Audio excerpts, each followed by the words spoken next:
this is actually a very good point that I can bring up. Mhm. When I first got the first playable version and I showed it to my friends and family, they actually struggled with a lot of areas that I didn't think people were going to struggle with. So I had Yeah. to go back and tweak those areas based on not just their feedback, but how I was seeing them play through those certain areas. It was very, very insightful. You could spend 20 minutes on a drawing, post it online, and get a mountain of praise. Or you could spend months or even years working on an indie game, release it, and get ripped apart in the reviews. That's just the nature of the industry. Every frame of an indie game is an expression of these indie developers. Okay, hi everyone. Welcome back to another episode of Indie Neighbor, the show where I interview other independent game developers.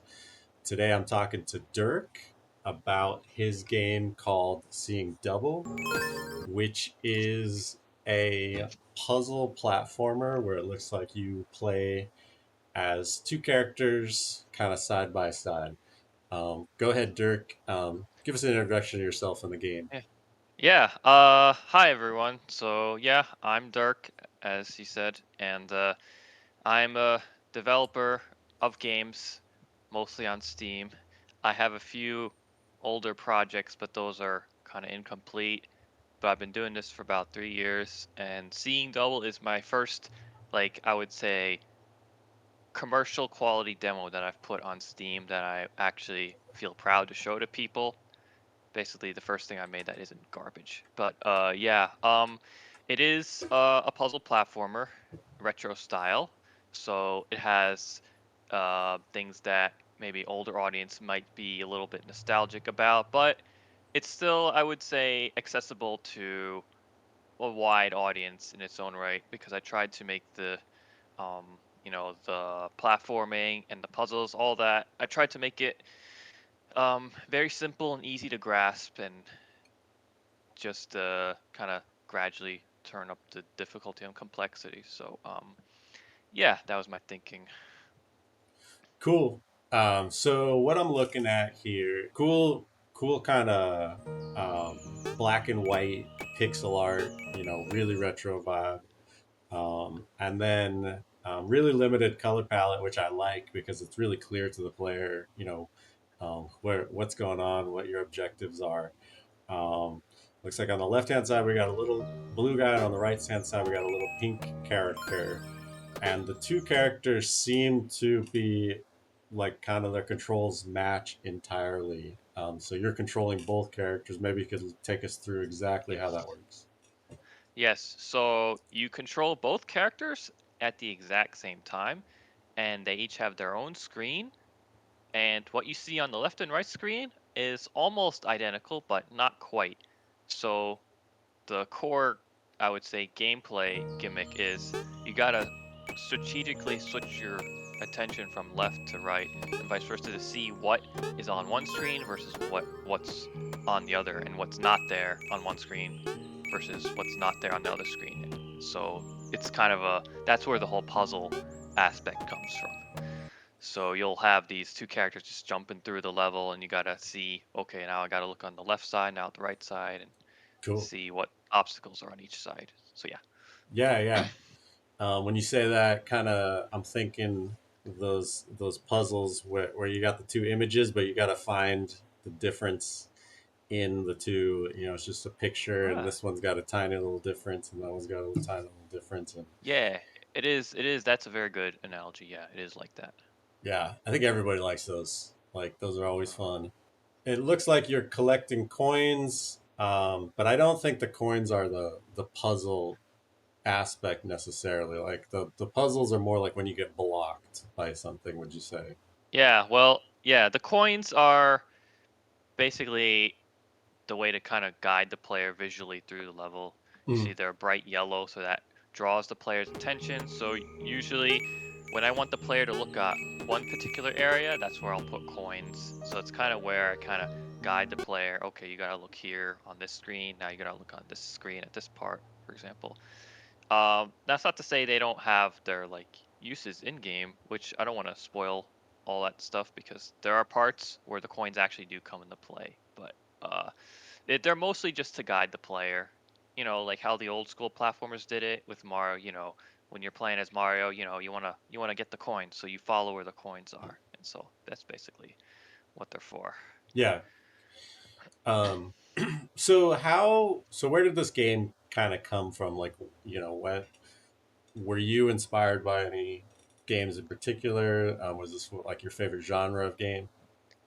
Well, yeah, actually, it's a excuse me. Yeah, I was browsing a subreddit called Indie Gaming Dev or something. Indie Mhm. Dev. It's a subreddit where it's a bunch of indie games, and I just saw one game that had a really interesting concept. I think it was some game about it had these like cats. It was a platformer, very simplistic, simple style platformer. It had like these cats, and it had this kind of split screen mechanic where one side was almost the same as the other, and you're controlling two at once.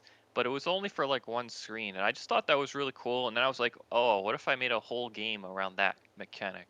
That's Yeah, I mean, it's a very simple inspiration, but that's where it came from, really. And then I don't know. The more I thought about it, the more it seemed like I could actually make a fully fledged game with this mechanic. So I just kind of ran with it. yeah, Uh, cool. And I see that the demo's available. What stage is the yep. demo in? Is it like how much of the The game versus what the final release will Oh be? yeah, the demo is, I would say it's about 1/5 of the full length of the game Cool. of what we have currently planned. So yeah, that's I'm currently working to finish the full version. I expect that'll be done in mid 2026, hopefully, but mm, that might change. Cool. Let's. So I like to change gears a little bit and dive a little bit more into who you are and your background, and then if you think of anything more to the game, we'll do a little conclusion. You can voice anything else. Sure. So you where are you currently living? And I am in America, East Coast time zone, cool. and I'm basically doing this solo dev life. Yeah, Yeah. and it's been doable because I try to keep the scope of this game very small, so I haven't been having really any major challenges so far, I thankfully. mean, that's good advice to anybody. I look at these interviews as anyone who's got that dream of making an indie game that hasn't taken that first step yet. These interviews can be really inspiring, to see, oh, these indie devs, took that next step. So I think one of those pieces of advice is don't try to make those massive games right away. Go for Oh something yeah, for sure. fairly. Like I actually started working on earlier, like I would say a few years ago, I started working on a much bigger project to shoot 'em up. It's actually there's a demo on Steam. It's called Heartlink, and I Yeah. do plan to eventually finish that. But the scale and scope of that project is just it was too big to start with. But I still learned a lot of very valuable skills and know-how, which transferred into some other project and then eventually into this one. But yeah, I would highly recommend working within your means. By that I mean try not to make a game that, for example, if you have a certain budget, don't like try to make a game that goes way beyond that and just think like, oh, I'll get the money somehow. It's better to make something that you can afford at the moment. That way, Yeah. you don't have those concerns later on. And that was kind of one of the pitfalls I ran into when I was making these earlier projects because they were going to require art and stuff because their art style's a lot. It's not minimalistic like this game. It's like actual like pixel art and stuff, which requires good artists, which I am not, and which requires money, which I didn't have enough of at the time. Hmm. So that's why I kind of pivoted to this project because the art requirements were very minimal. I actually used most of the art in the demo. I would say 99% of the art of the demo is from very cheap or even free asset packs from Hmm. itch.io. Do you know Kenny's platformer packs by any chance? I He has a lot of very good free assets. Like his thing is like makes up like 90% of the demo is just his platformer pack asset pack, It's which just I repurposed. it's called Kenny's. I haven't seen it yet, but I'd Yeah. love to put a link. to his work. Like, oh yeah, yeah. I was actually hoping to reach out to him somehow and just show him what I made, but I didn't see a way to do that, unfortunately. But Well, that's hopefully whatever. he'll see this interview. And Kenny, we love your art. Just a little shout out. Yeah, Um, yeah. He makes great yeah, stuff. yeah, and yeah, I it's a recurring theme in this interview process that everybody, the way they do it is there's a lot of artists out there that make asset packs and tools and things that you can use. Some of them are free, some of them you can buy, but you can make your own games. You don't have to be an artist. So Hmm. cool. So how many games have you said ultimately projects have you started? Well, let's see. I have two demos on Steam. One is Heartlink, which is the shoot 'em up, but that demo is very low quality, so I basically don't advertise it to anyone. But if you want to see what a bad demo looks like, you can go check that out. And then I have, Seeing Double, which I recently put out in January. I do have another project, an RPG in the works, which is actually shaping up to be pretty decent, but I don't have anything publicly available for that one yet. But basically, that RPG would be like um, kind of fantasy, a short fantasy RPG where you play as like this former warlord soldier who tries to redeem himself on this here like hero arc and go up the mountain to defeat this like big bad guy and prevent the apocalypse. Cool. Um, and but I don't have anything publicly available, so wouldn't make sense to get into detail about that. I guess. It slipped my mind, but I actually do have a phone app. It's a word game app. It's called MG Man. It's basically Hangman with emojis. It's a very simple little game, kind of like Wordle, I guess. It's on the iPhone store. If you want to check it out, that'd be cool. And I'll put it in the description below, so check it out. So when did you start? When was your first introduction to video games? Were you like 5 years old, or has this been a Oh dream? yeah, yeah. Yeah, No, I'm gaming since I was a youngin. So yeah, yeah, basically, I've been playing games a lot, and I was thinking of making one for a while, but I only started doing it like I guess in like 2022 is when I actually sat down. I was like, okay, I actually want to make something for once. yeah. And it was really like a spur of the moment decision. I literally just opened Notepad and just started writing notes of what kind of game do I want to make. And it literally started from there. Hmm. So yeah. Do you work like in software? Did you have like a computer science background before you actually took the step into games, or was it just totally had to learn everything? I it was I don't have a degree in computer science, but I did have a background in IT. I do have a background in IT, Hmm. mainly like software automation testing and even a little cybersecurity. Yeah, Um, but I would say that stuff is tangentially related at best to my game development work. Although it did help me get a job when I showed the interviewers some of my projects, they were impressed. So I yeah. guess it helped, That's great for the viewers to know. something. Like, Yeah. yeah, Um. But yeah, that's my background. these uh these games they're impressive. They could help you in interviews and stuff like that. So don't write them off. Um, um, what kind of coding stuff? I mean, you said you don't do much of the art side. What kind of code do you write in a language, or some people use like visual scripting tools? Are you in? I I use Game Maker Studio, which has its own built-in language, Mhm. which I love compared to pretty much any other programming language. It's very simple, easy to understand, and it's still quite robust. And there's also, plugins by other people that can do stuff if you need other functionality. Cool. And it's great for 2D games. It's great. Recommend it. Is it another one of those that's like very Python oriented, kind of like just a really clean language, like not really low level? I haven't used it personally yet, but Oh, yeah.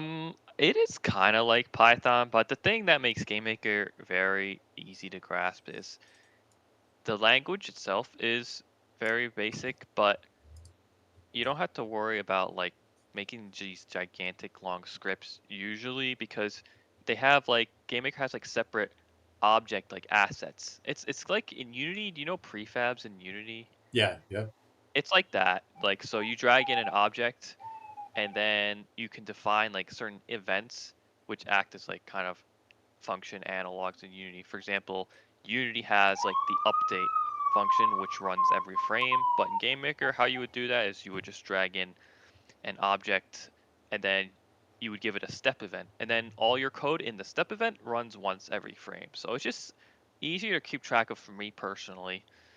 It's just cleaner and easier to understand. yeah. I mean, I've worked with Unreal, I've worked with Unity, I've worked with Godot, and I love, you know, I just love engines there, and the idea of prefabs and or blueprints or um, I forget what you might call them in Godot, but yeah, you can get yourself wrapped up in these organizational tools that just seem like very beautiful in their application. Um, so let's take it back to one day you're like, uh, you've had a dream like, I really want to make a game. I feel like I can make a game. And then one day you just open up Notepad and you start writing down, essentially probably just notes of the steps that you want to take. Then what's the next step that led you to this point?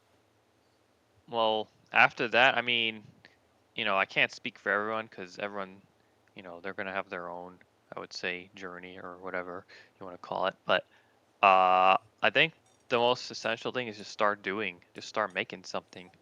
No matter how the means to do it, just find a way to do it. And we're in the information age, so there's tons of guides on how to get started making something very simple and basic.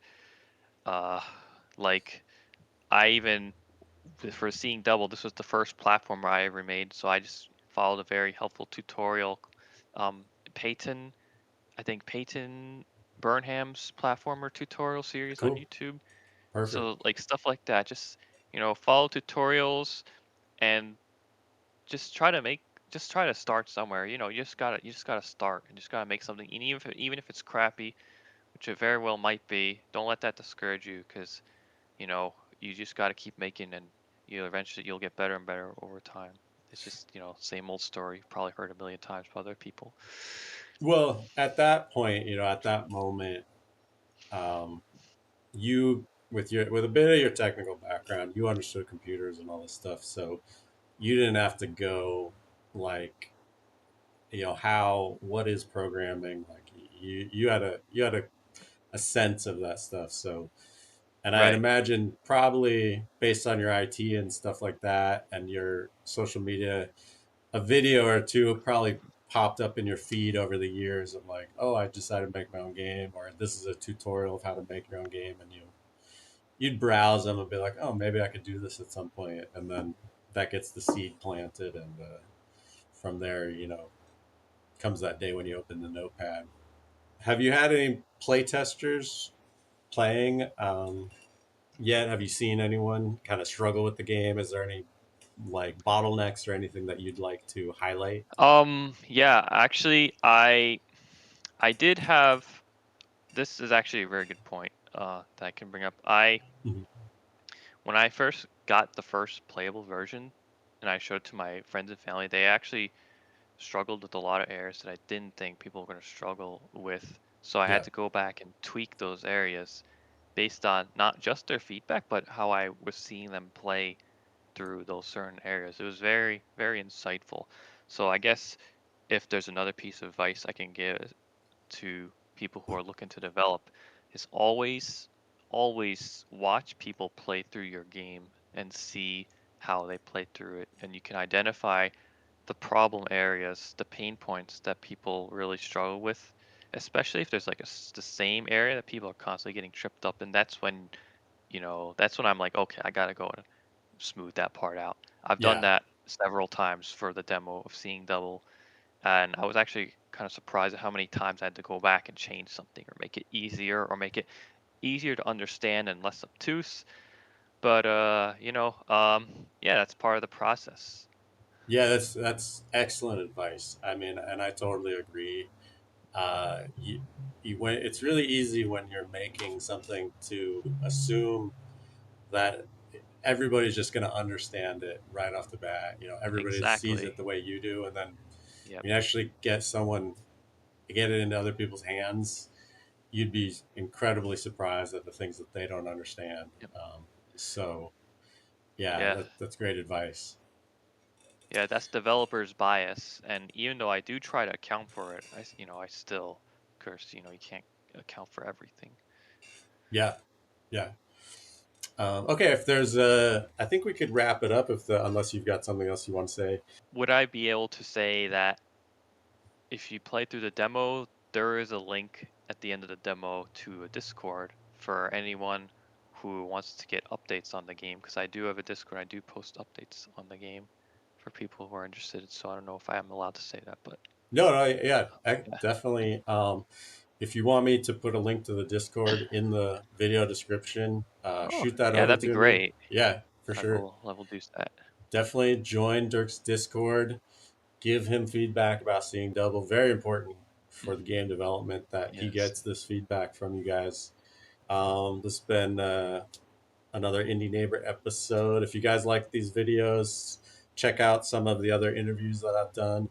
And Dirk, thanks a lot for coming on here and talking about your game, Seeing Double. And everybody, check it out. Thank you for having me. It was a pleasure.